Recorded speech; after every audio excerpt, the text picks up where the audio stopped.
Olá, bom dia, tudo bem com você? Bom, eu decidi preparar esse vídeo aqui porque agora pela manhã eu recebi duas ligações de clientes meus preocupados obviamente, com essa situação toda, e por conta disso, eu acho que até por conta de toda a socialização que nós estamos aí vivendo, das pessoas tentarem se ajudar, eu acho nada mais justo que eu possa compartilhar as minhas orientações que foram dadas para os meus clientes, para outros clientes meus, obviamente, mas também para não clientes, para os empresários em geral que são importadores e que certamente estão vivendo sentindo, né, na pele esses mesmos receios do que está acontecendo agora e até mesmo em relação à paralisação, ao câmbio, enfim. Então eu enumerei aqui algumas dicas que eu acho que são fundamentais para você ter como carta na manga agora nesse momento aí de crise, porque tem gente que deixou de importar por conta do dólar ultimamente, tem gente que não embarcou mais depois do feriado chinês, tem gente que está com carga para embarcar agora em abril e que vai chegar em maio, enfim, tem bastante coisa acontecendo ao mesmo tempo, então eu imagino que para o empresário importador haja uma série de dúvidas agora e para isso eu preparei então essa série de sugestões aqui, beleza? Bom, primeira coisa que me perguntaram é em relação a porto, a paralisação dos portos, dos aeroportos, das fronteiras. Até o presente momento, não há previsão de parada 100% dos operadores logísticos, ou seja, a sua carga vai chegar no porto, vai ser desembarcada e depois vai ocorrer o trâmite de desembaraço normalmente. O impacto que pode ser sentido é se houver paralisação parcial de colaboradores, que os processos comecem a demorar um pouco mais do que o normal. Tá? Por exemplo, se parte da equipe operacional de um terminal parar por conta do coronavírus, em contingenciamento, você pode ter uma demora maior para ter a sua carga desovada ou para que o container desça ao chão e dê presença de carga, enfim, entre outras coisas. Mas no trâmite normal, nós não estamos sentindo dificuldades até o presente momento em termos de tempo e em termos de performance dos operadores logísticos. As transportadoras, por exemplo, estão nos segmentos dos que podem continuar atuando até em função da necessidade do mercado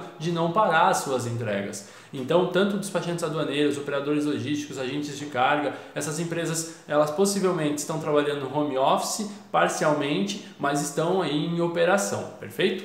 A fiscalização, ela já encerrou alguns atendimentos em postos de atendimento. E por conta disso, as operações que elas estão executando aí estão sendo feitas ou através de ECAC, né, do portal da Receita, ou em alguns casos, para alguns produtos em específico, têm sido concedidas algumas exceções à regra. Mas o trâmite, por exemplo, de uma parametrização de sua carga que cai em canal verde, você não vai sentir essa parada parcial ou essa parada integral da Receita Federal, porque o trâmite ocorre 100% eletrônico. Se você tiver uma conferência aduaneira, sim, você pode ter um atraso por conta disso. Então, sua carga pode ficar mais tempo do que o normal aguardando o desembaraço. Tá?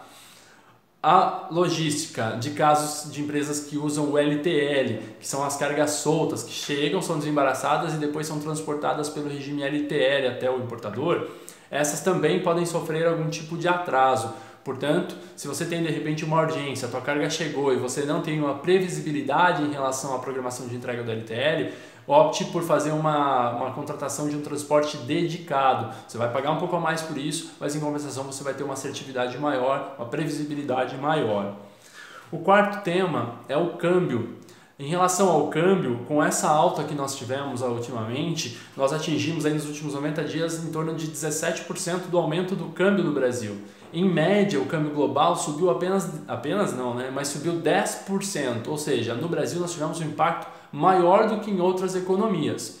Então, se você hoje tem uma carga que você está para pagar parte dela agora para o seu fornecedor, ou se você tinha negociado uma proforma e o valor que você tinha negociado foi há 20, 30, 60 dias atrás, e você vai agora pagar a parte ou integralmente ela, é o momento de você negociar com o seu fornecedor. Por quê? Se a sua invoice custava, por exemplo, $1.000, Antes você tinha que pagar R$ 3,50 por dólar, por exemplo, agora você já vai pagar 5, e o fornecedor, antes ele receberia, por exemplo, na China, a cada $1 7 renminbis, agora ele já está recebendo 7,15, 7,20. Por quê? Porque o câmbio também valorizou para ele. Então é muito normal que você possa discutir com o seu fornecedor um reajuste do seu preço.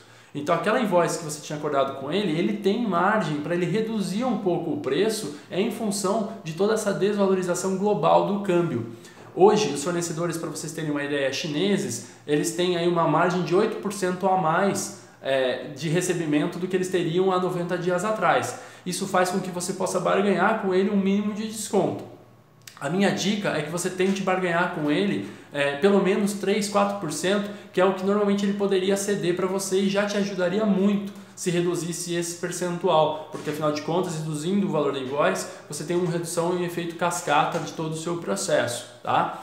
Outra coisa, se você já pagou parte do câmbio apresentando uma invoice e agora vai mudar o valor total, isso não tem problema. O importante é que o valor dos câmbios feche o valor daquela invoice para você poder fazer, não ficar com câmbios em aberto lá na Receita Federal, tá bom? Mas há essa possibilidade de negociar. Se o seu fornecedor for irredutível, diga a ele que você vai esperar então para embarcar. E aí, consequentemente, se for chinês principalmente, ele não gosta de estocar carga. Ele vai conceder o desconto para você aí nessa faixa que eu disse de 3 a 4%.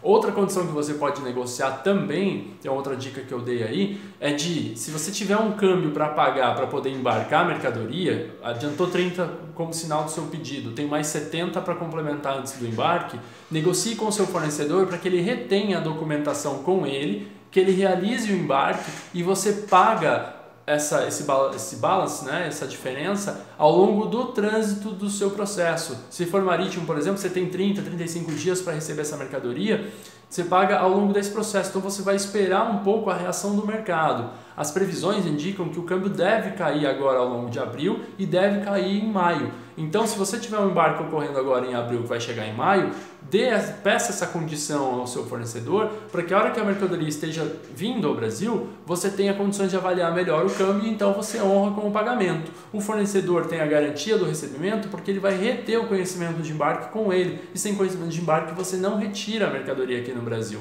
Então essa é uma condição que nós temos conseguido realizar com êxito com os nossos fornecedores.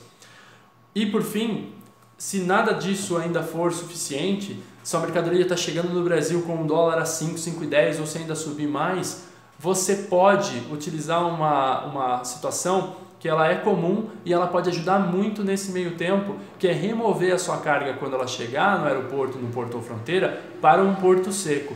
Quando você realiza a remoção para um porto seco, você abre uma quantidade de dias maior para você poder operacionalizar a sua carga. Se você mantiver sua carga num porto, no aeroporto ou na fronteira, você tem até 90 dias para realizar a nacionalização ou devolver a mercadoria, senão ela entra em perdimento. Quando você remove essa carga para o porto seco, você abre mais 120 dias, mais 4 meses para você poder realizar a sua importação, a sua nacionalização.